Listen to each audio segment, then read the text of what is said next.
میرے آقا تسلی دے رہے تھے، اپنی بچیوں کو سینے سے لگاتے تھے، فاطمہ چپ رہو، زینب چپ رہو، میں ہوں نا، میری ماں میری ماں میری ماں۔ حضور نے اپنی بیوی خدیجہ کے جنازے کو اٹھایا، بقی شریف میں حضور کی بیوی کی تدفین عمل میں آئی ہے۔ جب حضور رات کو اپنے گھر واپس گئے ہیں، اسی رات کو شام غریبہ کہتے ہیں، اسی رات کو غریبہ کی رات کہتے ہیں۔ یہ کربلا شریف کے بعد یہ لفظ رائج ہوا ہے۔ میرے آقا گئے نا تو حضور کی چاروں بچیاں جاگ رہی تھی، بستر کی سلوٹیں بتا رہی تھی، کوئی سونے کو تیار نہیں۔ امی خدیجہ کے بستر کے قریب حضور کی چاروں بچیاں رو رہی تھی۔ میرے آقا نے اپنی بچیوں کو تسلی دی، فرمایا رو مت، میں ہوں نا، تمہارا باپ ہوں نا، میں تمہارے لیے ساری خوشیاں لے کے آؤں گا۔ آقا کریم صلی اللہ علیہ وسلم کی بیوی کے انتقال کے بعد حضور نے دوسری شادی ابھی نہیں کی۔ قبیلے کی کچھ عورتیں آتی تھیں، حضور صلی اللہ علیہ وسلم کے لیے کھانا بناتی تھیں اور بیٹیوں کے لیے کھانا بنا کے چلی جاتی تھیں۔ حضور کی بیٹیاں اپنے ابو کے لیے بیٹھ کے سب ساتھ میں کھاتے تھے۔ کبھی کبھی حضور صلی اللہ علیہ وسلم راتوں کو آتے تھے، اندھیرے راتوں کو جب آتے تو مکے والے حضور کو پریشان بہت کرتے تھے، حضور کو مارتے بہت تھے۔ میرے آقا صلی اللہ علیہ وسلم کے سر پر پتھر مارتے تھے، حضور کے سر پھٹ جاتے تھے اور خون حضور کے سر پاک سے نکلتا، پورا جبہ شریف عربی لباس حضور کا بھیگ جایا کرتا تھا، خون میں وہ ڈوبا رہتا تھا۔ راتوں کو چپ کے حضور گھر میں جاتے تھے، میری بچیاں سو گئی ہوں گی، ان کو میرے خون کی تصویر نظر نہیں آئے گی، لیکن جب حضور جاتے تو بچیاں اٹھ کے بیٹھتی، بابا جان آپ آ گئے؟ میرے آقا فرماتے ہاں۔ یہ کیا ہوا؟ تو حضور فرماتے تھے کہ اللہ کے ایک کہنے کی وجہ سے لوگوں نے مجھے پریشان بہت کیا۔ حضور کی بچیاں حضور کے ساتھ سپورٹ کرتی تھی، حضور کے جسم پاک سے نکلنے والے خون کو دھلا کرتی تھی۔ پھر حضور اپنی بچیوں کو اپنے قریب لے کے پوچھتے تھے، زینب، رقیہ، ام کلثوم اور فاطمہ کچھ کھایا؟ تو کبھی کبھی حضور کی بیٹیاں کہتی، جی بابا جان آج کچھ نہیں ملا، آج کھانا کچھ نہیں ملا، آج کچھ نہیں گھر پہ۔ تو میرے آقا رات کے اندھیرے میں اپنی بچیوں کے لیے کھانے کا انتظام کرتے تھے، کبھی کبھی اپنے ہاتھوں سے حضور کھانا بناتے تھے، اپنی بیٹیوں کو کھانا کھلاتے تھے، تسلیاں دے کر کے انہیں سلاتے تھے۔ پیر کرم شاہ ازری نے لکھا ہے، آقا کریم صلی اللہ تعالیٰ علیہ وسلم کی رات میں انٹری گھر میں ہوئی نا تو حضور کی چاروں بچیاں رونے لگی، حضور سے لپٹ کے میرے آقا فرماتے ہیں کیا ہوا؟ تو زینب اور رقیہ ام کلثوم نے کہا راتوں کو آ کر کے گھر میں کھانا آپ بناتے ہیں، زخمی ہو کر کے کھانا بناتے ہیں، تھکے رہتے ہیں پھر بھی کھانا بناتے ہیں۔ بابا جان ہم بچیوں سے، بہنوں سے آج ایک یہ ارادہ ظاہر ہوا، اپنے بابا جان کے لیے اب ہم کھانا بنائیں گے۔ بولے پھر؟ بولے کھانا بنانے کی تیاری شروع ہوئی۔ ہم نے پتیلی میں چاول ہے، دال ہے، روٹی، جو بھی سسٹم ہوتا ہے نا، چولہا جلانے کا سامان سب لا کے چولہے کے پاس ویسے ہی بیٹھ گئے۔ بچیاں حضور کی بولتی ہیں آقا ہم ایسے ہی چولہے کے پاس بیٹھے تھے جیسے میری ماں خدیجہ بیٹھا کرتی تھی۔ بیٹھے بیٹھے اپنی ماں کی نقل کرتے ہوئے ہم لوگوں نے کھانا بنانا شروع کیا۔ کھانا پک ہی رہا تھا، پکنے ہی والا تھا، قریب قریب تھا، دروازے پر کسی نے لات ماری، دروازہ کھل گیا، اندر حکم کے بیٹے، ابو جہل، ابو لہب کے بیٹے، اور فلاں فلاں ٹپوری قسم کے لوگ آ گئے، میرے گھر میں آ گئے۔ میرے آقا فرماتے پھر کیا ہوا؟ حضور کی بچیاں کہتی ہم چاروں سمٹ گئے، وائے اور الٹی سیدھی باتیں کرنے لگے۔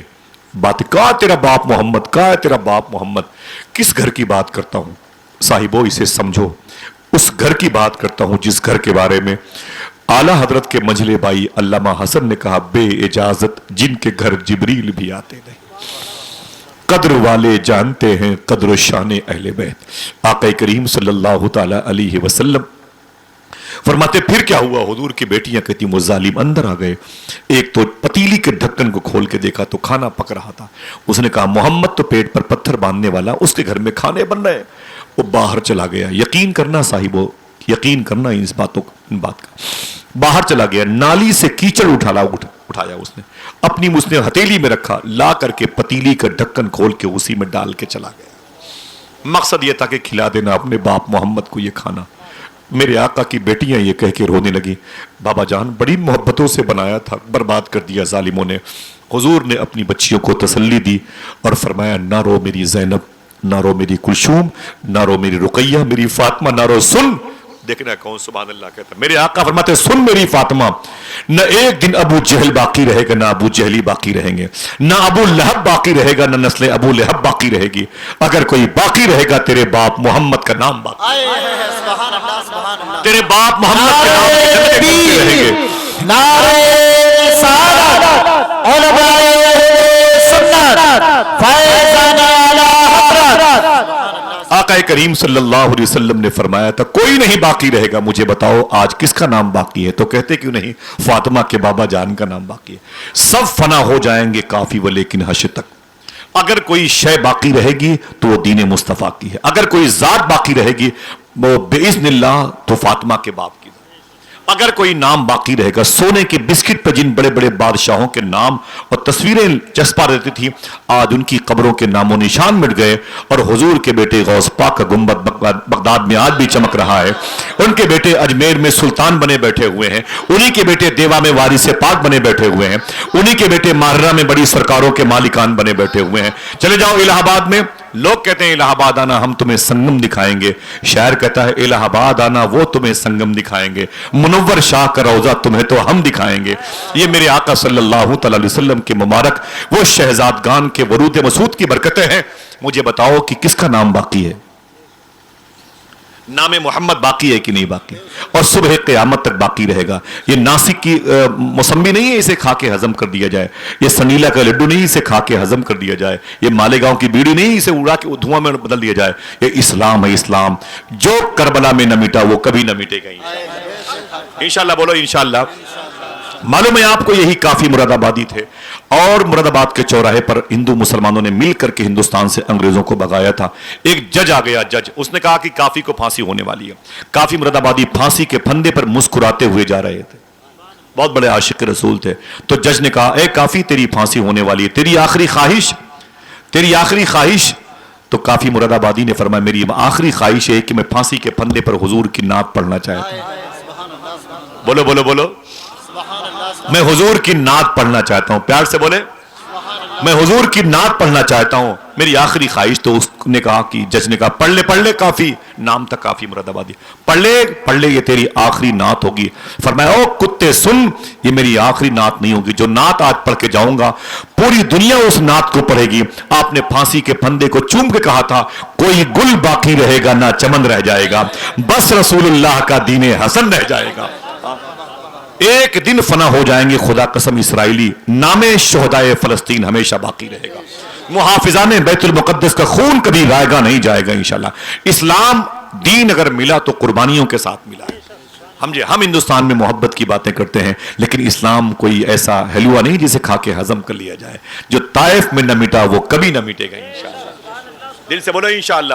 میرے آقا فرماتے ان نکاح من سنتی، نکاح اونچی بولو، اونچی بولو، میری سنت ہے۔ کس سسٹم سے حضور نے شادی کی؟ یہ جو فرسٹ میرج حضور کی ہوئی کس بیس پہ ہوئی؟ حسن کی بنیاد پر ہوئی، پراپرٹی کی بنیاد پر ہوئی، قبیلے کی بنیاد پر ہوئی، برادری کی بنیاد پر ہوئی، عمر کی بیس پر ہوئی؟ نا نا نا نا نا۔ اگر پیسے کی بنیاد پر حضور کی پہلی شادی ہوتی تو پیسے خدیجہ کے پاس تھے، رشتہ حضور بھیجتے، صحیح ہے کہ نہیں؟ اگر پیسے کی بنیاد پر شادی ہوتی تو رشتہ حضور بھیجتے، اور اگر حسن کی بنیاد پر شادی ہوتی تو 25 سال کی نہ جانے کتنی کنواری لڑکیاں حضور کے لیے موجود تھی مکے میں، پوری روئے زمین پر۔ نا نا نا، یہ شادی امی خدیجہ کی طرف سے اس کا آفر آیا تھا۔ یہ شادی کس بیس پر ہوئی تھی آپ کو کہنا پڑے گا، یہ اخلاق مصطفیٰ کی وجہ سے ہوئی تھی، سیرت مصطفیٰ کی وجہ سے ہوئی تھی۔ حضور کی حیادار نگاہوں پر فدا ہو گئی خدیجہ تو حضور کے قدم پہ اپنی جان قربان کر دی ہے۔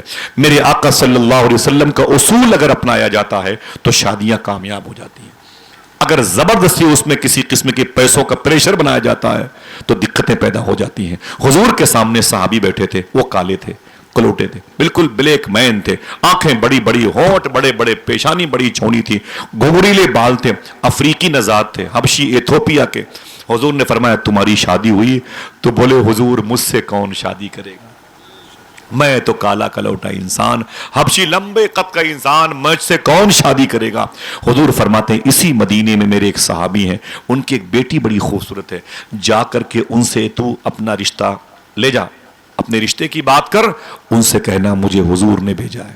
باتیں ختم ہونے والی ہیں اور مجھے ایک نعت کے 2-3 شعر سننے ہیں اپنے ان بھائیوں کے ساتھ میں، ٹھیک ہے؟ اس کے بعد سلام ہوگا، کوئی دقت؟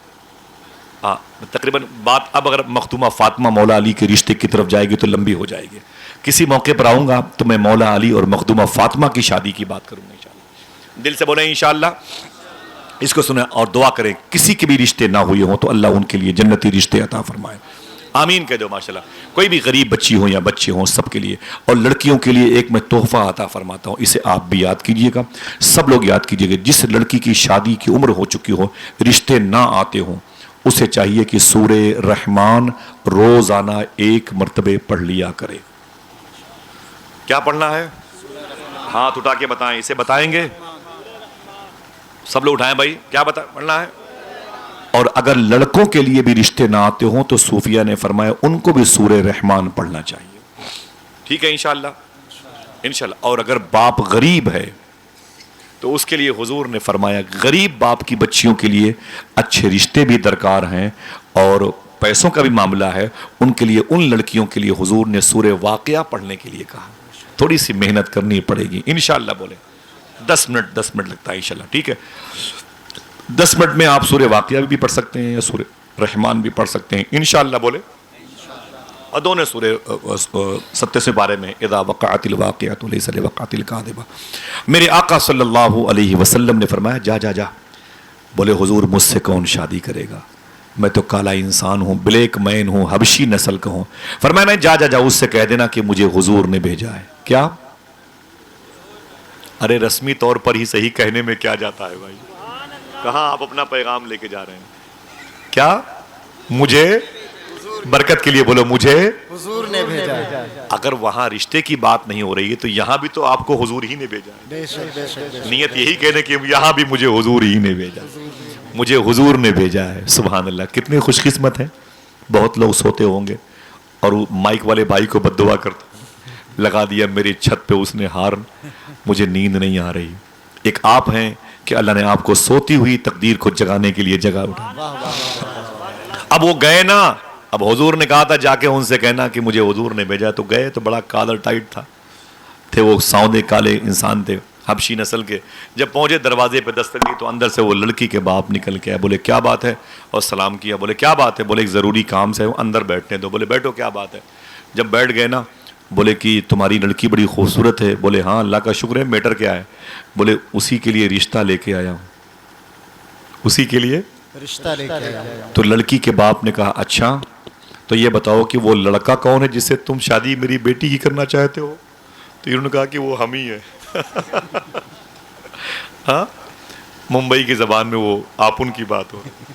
بولے وہ میں ہی ہوں. اتنا سننا تھا تو بوال ہو گیا. لڑکی کے باپ نے کہا یہ کیا تمہارا مذاق ہے, یہ کیا طریقہ ہے تمہارا؟ ہاں شرم نہیں آتی؟ میری بیٹی کتنی خوبصورت ہے, اسے تم شادی کرنا چاہتے ہو. تم نے اپنا چہرہ دیکھا ہے؟ کالے کلوٹے انسانوں, ہونٹ تمہارے کتنے بڑے بڑے, آنکھیں تمہاری کتنی بڑی بڑی, پیشانی گھنگرلے بال, بلیک مین. تم میری بیٹی کو اپنی نکاح میں رکھو گے؟ یہ کیسا مذاق ہے, باہر نکلو. جیسے دروازے پر آئے نا, معلوم کیا کہا؟ مجھے حضور نے بھیجا.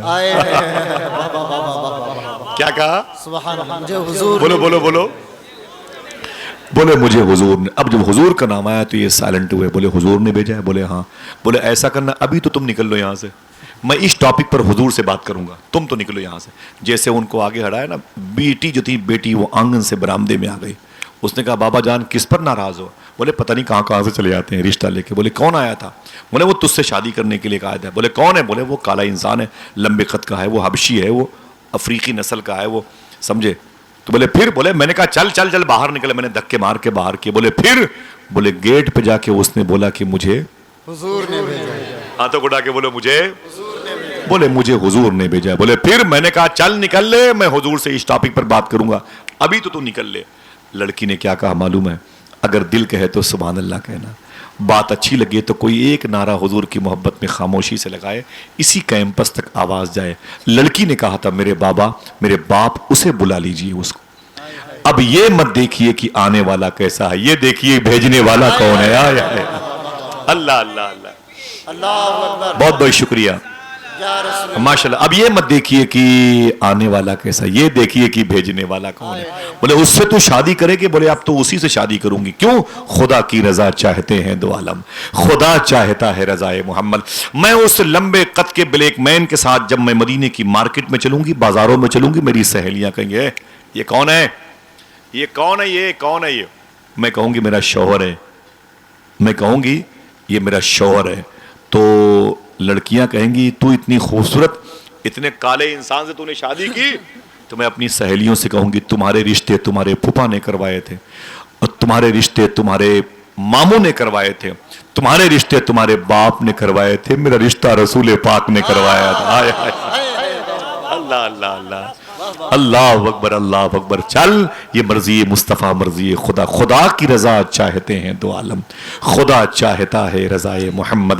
آقا کریم صلی اللہ علیہ وسلم کا یہ اسوہ حسنہ جہاں جہاں میدان عمل میں لایا گیا. ٹوٹے ہوئے دل تھے تو جڑ گئے, بے برکتی تھی تو گھروں میں برکتیں ہونے لگی, دوریاں تھیں تو اللہ نے ان میں اتحاد پیدا کر دیا, اختلاف تھا تو اتحاد کا آئینہ چمکا, انتشار تھا تو محبت کے گل و بوٹے مسکرانے لگے. ان نکاح من سنتی, حضور فرماتے نکاح کسی اور کی نہیں, نکاح میری سنت ہے. ہندوستان کے پردھان منتری کے سامنے اگر یہ کہا جائے اگر کوئی نکاح نہیں کرتا پہلے تو اس کو ایمان لانا ضروری ہے, لیکن اس کے بعد جو سسٹم ہے یہ مدینے والے آقا کا ایسا قانون ہے حضور کا, خدا کی قسم یہ شادی کا جو 1000 بیماریوں سے ہمیں محفوظ فرماتا ہے کہ نہیں بھائی. فمن رغب عن سنتی فلیس منی, جس نے اس سسٹم کے خلاف کوئی قدم اٹھایا حضور فرماتے ہیں وہ مجھ میں سے نہیں ہے.